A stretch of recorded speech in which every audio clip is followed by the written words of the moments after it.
So I'll say it into the mic. Thank you, Jay, so much. This means more than I can say. And thanks to everyone who arranged for this recognition and the awards, with the possible exception of whoever's idea was to make me go after Grover. Let me take you back to our founding in 1989. I promise we won't stay there very long. But at the time I was living in Poughkeepsie, New York, having settled there when I went to teach at Vassar College. And after leaving Vassar, I was making somewhat precarious income as a freelance writer for Barron's Business Magazine, political commentary. I was writing a college textbook.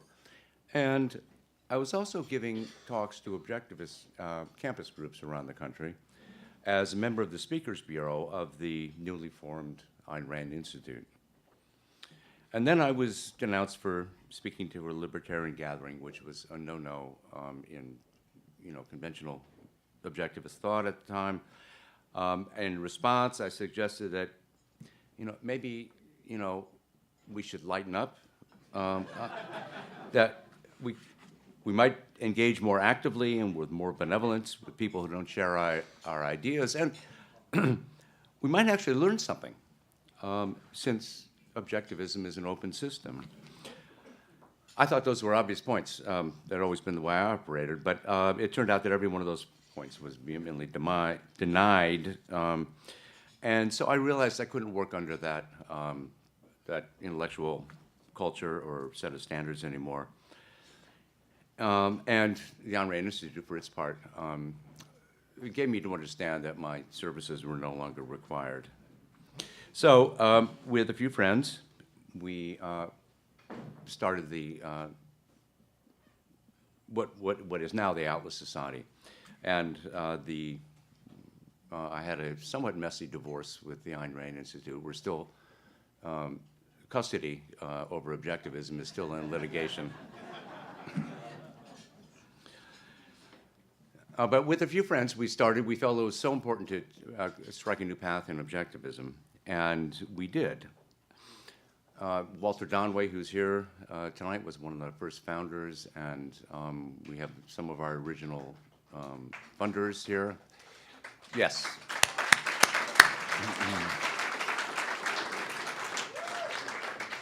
We had a few challenges at the outset. For one thing, as CEO, I knew nothing about management, finance, or fundraising. Our initial funding was $5,000, and that was a loan payable in 6 months. And then, we were in Poughkeepsie, New York, an aging Hudson River town, pretty far off the beaten track of donors, activists, media, and with lousy weather to boot and a name that no one can spell. So that was the improbable origin of this organization. But the need for a new way forward was clear to a lot of us. And where there's a will, there's a way. And where there are many wills, as there were, there are many ways. And we did have the wind at our back. We stood for a commitment to truth and independent thought, core lessons from Ayn Rand herself. So here we are 28 years later now. And I won't pretend that it was an unrelieved or uninterrupted joyride completely. There were certainly problems and challenges, but there was a lot of just incredible things that I think we did. In a scene in The Fountainhead, Gail Winan is talking with Howard Rourke, and he says, "Howard, when you look back, does it seem to you as if all your days had rolled forward evenly, like a sort of typing exercise, all alike? Or were there stops, points reached, and then the typing rolled on again?" Well, Rourke has, in fact, as we've already learned at this point, had many such stops, moments when time stands still in wonder or love or achievement. It's a minor theme in the novel. I've had many stops in my life, as I'm sure we all have. As I look backward, or forward rather, towards retirement, I'm not gone yet.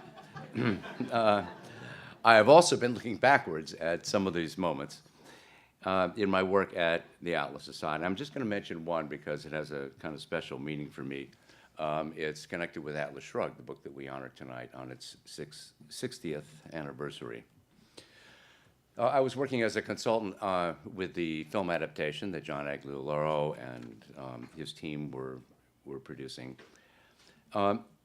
In part 3, there's a pivotal moment near the end, okay? And I always have to say at this point, spoiler alert, spoiler alert. If you haven't read the book or seen the movie and want to, and I'm talking about John Galt's speech, of course. For years, people had been asking, how on earth are you going to do this speech? The speech is 60 pages in most editions. It's 32,000 words. For the movie, it had to be brought in under 700 words, shorter than a normal op-ed in the New York Times. So we saw script after script that was going along, action, dialogue, all flowing smoothly, and then there'd be a kind of black hole in brackets, Galt, to come. So I'm not a screenwriter, but Galt's speech is heavy-duty philosophy, and so the producers finally asked me to write it. And I have to say I blanched when I got the assignment, but to my surprise, it was the happiest piece of writing I ever did. That's largely thanks to Ayn Rand, but it just flowed. It took an evening, I think. Ayn Rand had done all the heavy lifting, but then months later, this is the best part, months later, I saw the first cut of the speech itself on film. I thought Christopher Palaha, who played Galt, I thought his delivery was just pitch perfect. And what the producers had done with cutaways to scenes of people watching in bars, in offices, and on the street was just so inventive. It closed a circle for me because I had read Atlas and Galt's speech in high school. I had outlined, analyzed, and taught the speech for many years. And here it was on screen, and it was like reading it for the first time.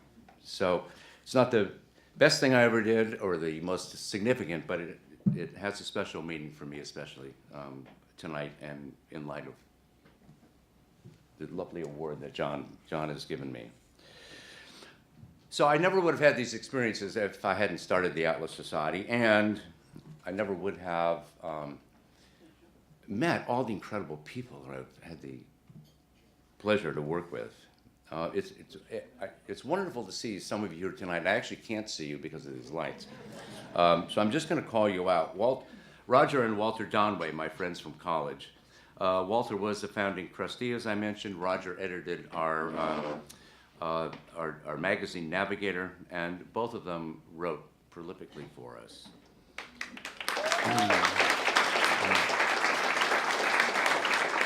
Alexander Cohn was one of our star graduate students in philosophy.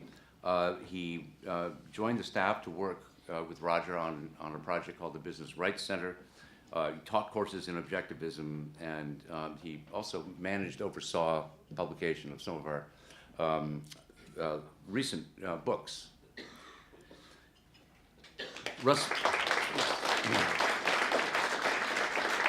Also in the book trade, Russ Laval managed our mail order service, and he produced many of the, I don't know how, I don't have a full count of how many audio, video, and book projects we still have currently, but Russ did all of them while he was with us until 2005.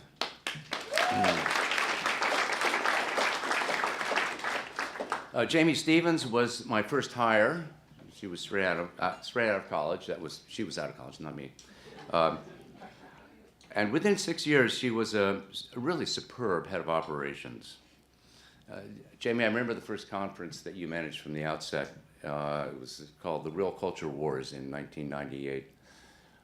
It was a all-day affair, attendance over 200, prominent speakers, Charles Murray, Virginia Pastrell, and others. For most people, I think it would have been a white-knuckle ride the first time out. But no, there you were, calm, collected, gracious, everything under control.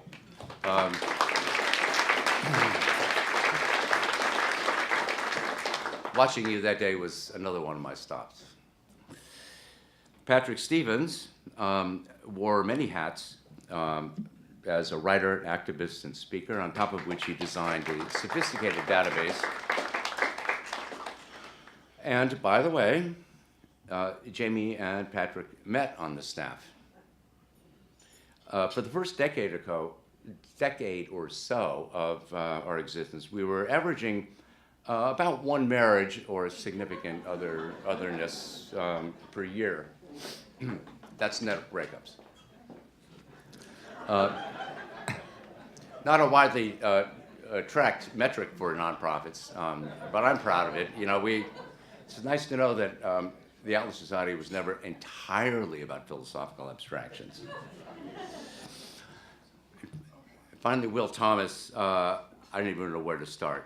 He also wore many hats. I think he wore every hat that on the staff at one time or another. He managed our summer seminar and summit for 10 years. He was a prolific writer of articles and books, and he and I worked closely together on so many projects, teaching projects, conferences, books. The pocket guide that Jay mentioned, and which I hope you'll find in your gift bags when you leave, was actually adapted from a set of FAQs that Will wrote some time ago, and which draw more traffic almost than anything on our website.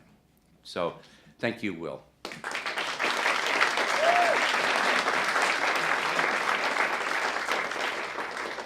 This organization has been led by our Board of Trustees, who have supported us not only financially, but with their time, their intelligence, their management expertise, and their funding.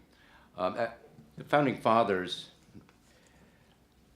pledged their lives, their fortunes, and their sacred honor to the cause of independence.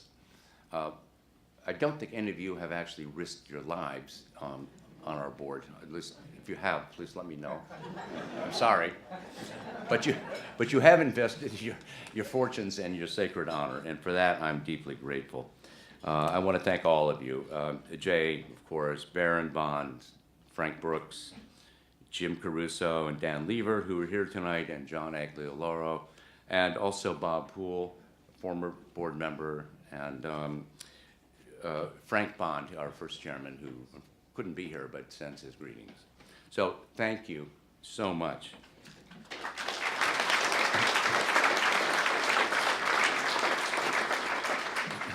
And I have to call out Jay because he's been chairman for the last 10 years.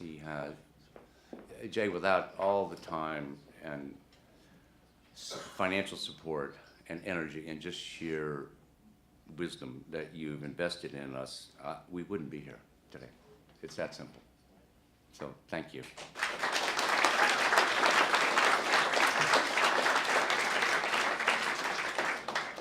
Plus, you're just a great guy.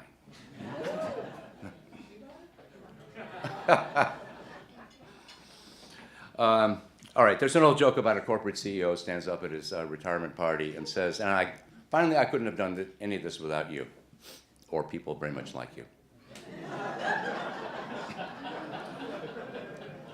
No, I couldn't have done this without you, period. We could not have done this without being the people we actually are, with all the commitment and talent and dedication we brought to it. And we're not done yet. 18 months ago, Jennifer Grossman joined us as our new leader with a fresh vision for the future of objectivism.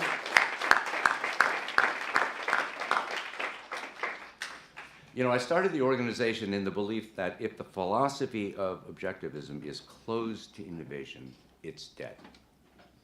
Well, Jennifer agrees, but she adds to it the insight that objectivism is also dead if it's not open, if it's closed to new ways of practicing and promoting it to new audiences. And she's brought enormous talent, energy, and success in doing so.